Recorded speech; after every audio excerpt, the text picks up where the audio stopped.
Good evening friends, कैसे हो। चलो आज हम पढ़ते हैं टेंस पार्ट फर्स्ट।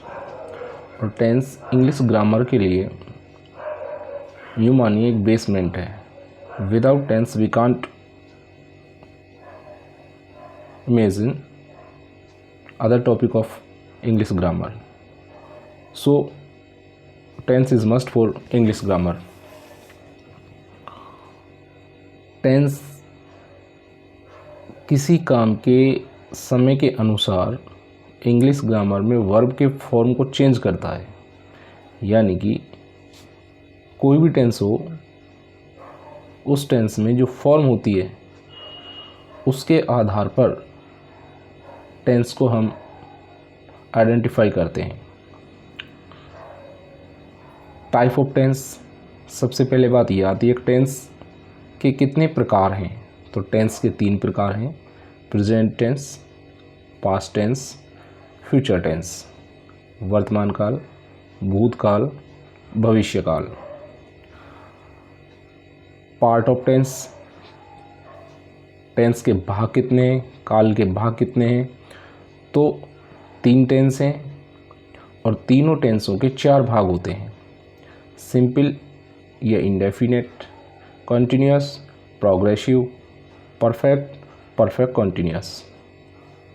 जैसे प्रेजेंट टेंस, तो present simple, present continuous, present perfect, present perfect continuous.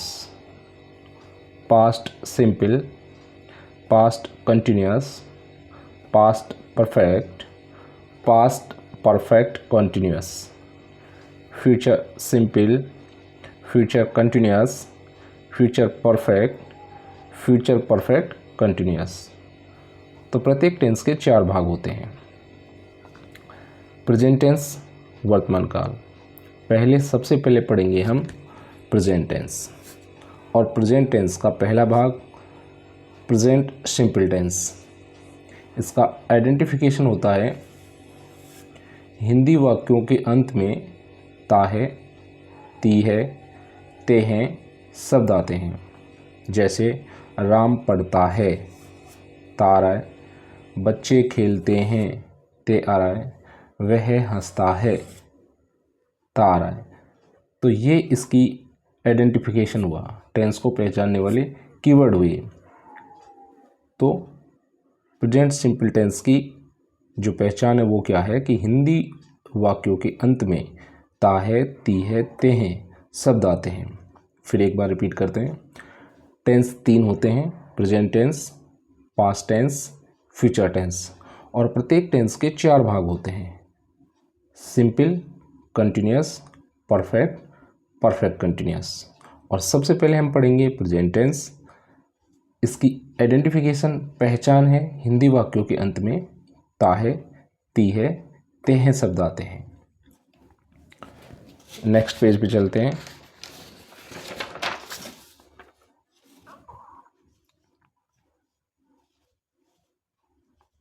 Next page पे हम देखते हैं वे हमेशा व्यस्त रहते हैं। तो ये भी क्या हुआ, पहचान हुई, रहते हैं। हेल्पिंग वर्ब, सहायक क्रिया। अब इसमें कौन सी सहायक क्रिया काम में ली जाएगी। सहायक क्रिया का मतलब होता है वाक्य को बनाने में जो हेल्प हमारी करती है वो होती है हेल्पिंग वर्ब, जिसे हम सहायक क्रिया बोलते हैं। सहायक क्रिया इसमें हेल्पिंग वर्ब डू और डज का प्रयोग किया जाता है। डू बहुवचन कर्ताओं के साथ यानी कि प्लूरल सब्जेक्ट्स के साथ यूज़ की जाती है। Plural subject I, you, we, they, boys, इनके साथ हम यूज़ करेंगे डू का प्रयोग। डस एक वचन कर्ताओं के साथ यानी कि singular subject he, she, it, name, boy, girl, chair, student, teacher यानी कि सिंगुलर नाउन, इनके साथ हम यूज़ करेंगे डज का प्रयोग। और बहुवचन प्लूरल सब्जेक्ट के साथ यूज़ करेंगे डू का। तो हेल्पिंग वर्ब कौन सी हुई, डू और डस। इसको देखिए, बहुत मोस्ट है। डू और डज दोनों हेल्पिंग वर्ब का प्रयोग नकारात्मक व प्रश्नवाचक वाक्यों में किया जाता है। साधारण वाक्यों में अफर्मेटिव सेंटेंस में डू और डज का सहायक क्रिया के रूप में प्रयोग नहीं किया जाता है। डू डज दोनों मुख्य क्रिया हैं, मेन वर्ब हैं, व हेल्पिंग वर्ब भी हैं। ये भी आपको ध्यान रखना है। डू डज दोनों मेन वर्ब भी हैं और हेल्पिंग वर्ब भी हैं।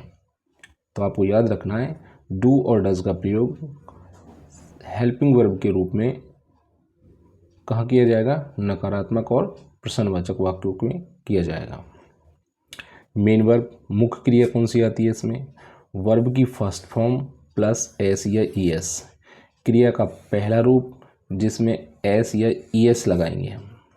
जैसे ये फर्स्ट फॉर्म है, सेकंड फॉर्म है, थर्ड फॉर्म है, फोर्थ फॉर्म है, फिफ्थ फॉर्म है। अब इसको लेते हैं हम गो को। Go first form, second form went, third form gone, fourth form going और फिफ्थ फॉर्म होगी टू गो।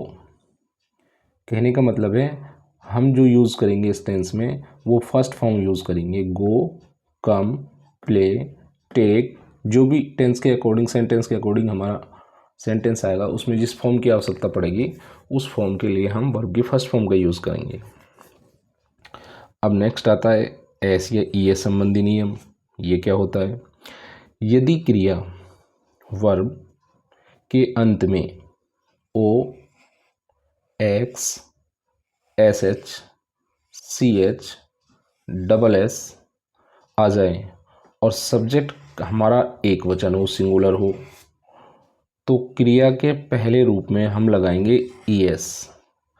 और ये शब्द न आए O, X, S H, C S, double S, Z, और कर्ता हमारा ये नहीं आए और कर्ता हमारा एक वचन हो, तो हम क्या लगाएंगे? एस लगाएंगे। शेष क्रिया को अंत में क्या लग जाएगा? एस लग जाएगा। फिर सुनिए, यदि किसी वर्ब के अंत में S H, C H, double S, O, X, Z आ जाए, कर्ता हमारा एक वचन हो, तो क्रिया के अंत में ई एस जोड़ा जाएगा। और ये लेटर नहीं आए, O, X, S H, C H, double S, ये न आके कोई और वर्ड आए, तो क्रिया के अंत में केवल क्या लगेगा? एस लगेगा। कब लगेगा? जब हमारा कर्ता एक वचन होगा। जैसे गो, ओ आ रहा है, क्या जुड़ जाएगा इसमें? ई एस, तो क्या हो जाएगा? गोज। क्रॉस, डबल एस आ रहा है, ई एस जुड़ जाएगा, क्या हो जाएगा? क्रॉसेस। कैच, सी एच आ रहा है, क्या जुड़ जाएगा? E S. Push, S H आ रहा है, क्या जुड़ जाएगा? ई एस, तो क्या हो जाएगा? Catches, possess. प्ले, अब यहाँ देखिए, यहाँ वाई आ रहा है, ना ओ आ रहा है, ना एक्स आ रहा है, ना एस एच आ रहा है, ना सी एच आ रहा है, ना डबल एस आ रहा है, सिर्फ क्या आ रहा है? वाई। तो इसके अंत में क्या जुड़ेगा? एस जुड़ेगा, क्या हो जाएगा? प्लेस।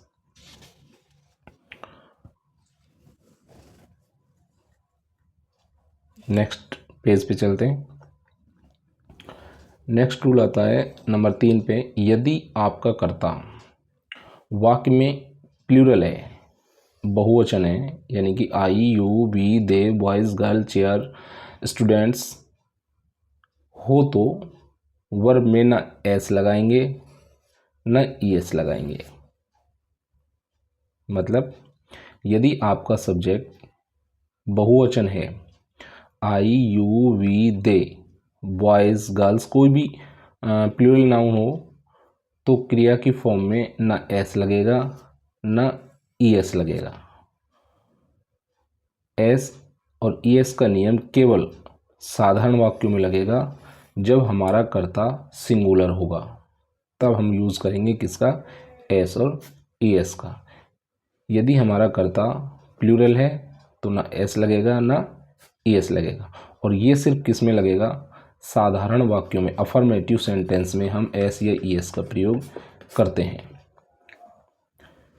इसके कुछ कीवर्ड्स हैं जो बहुत ही मोस्ट हैं, जो सेंटेंस को पहचानने में हमारी मदद करते हैं और साथ में टेंस को भी पहचानने में सबसे बड़ी मदद करते हैं। इन जो वर्ड आपको दिखाई दे रहे हैं ये एडवर्ब्स हैं या कीवर्ड्स बोला जाए, प्रेजेंट टेंस के कीवर्ड्स हैं जिनसे हमको टेंस का पता लगता है कि ये सेंटेंस इस टेंस का है। और वो कीवर्ड कौन कौन से हैं या एडवर्ब विशेषण कौन कौन से हैं?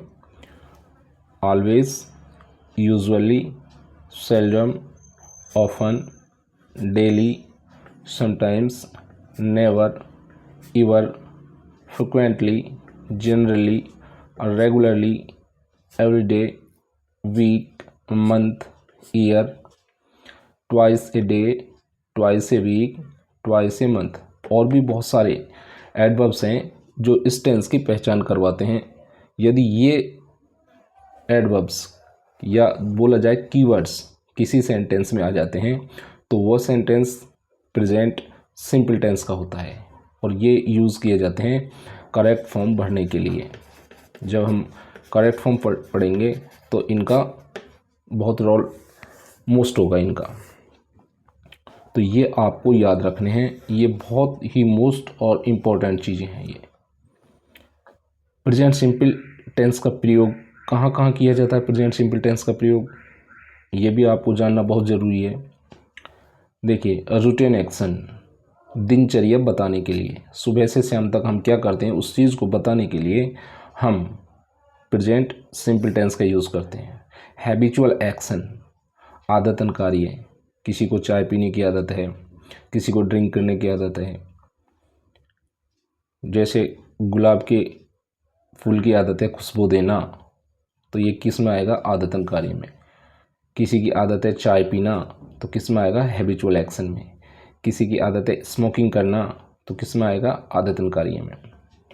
यूनिवर्सल ट्रुथ, सार्वभौमिक सत्य। सार्वभौमिक सत्य क्या होता है?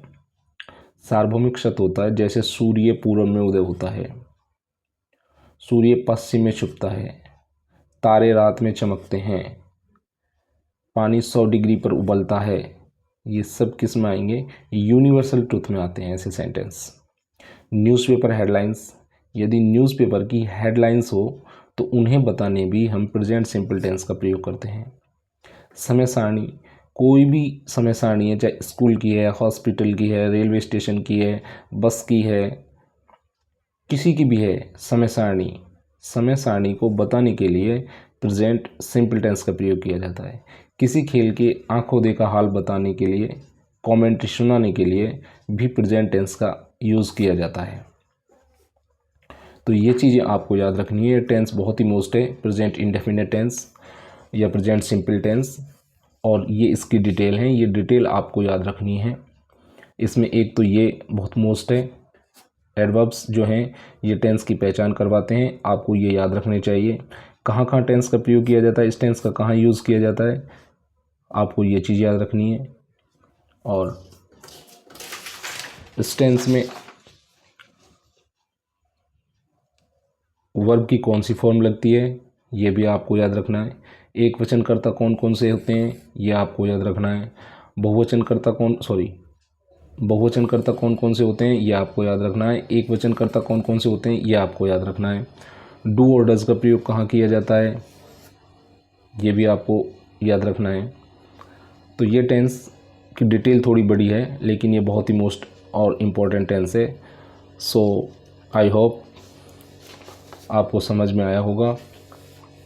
इसका रिमेनिंग पार्ट कल डाला जाएगा। तब तक के लिए गुड नाइट, बाय।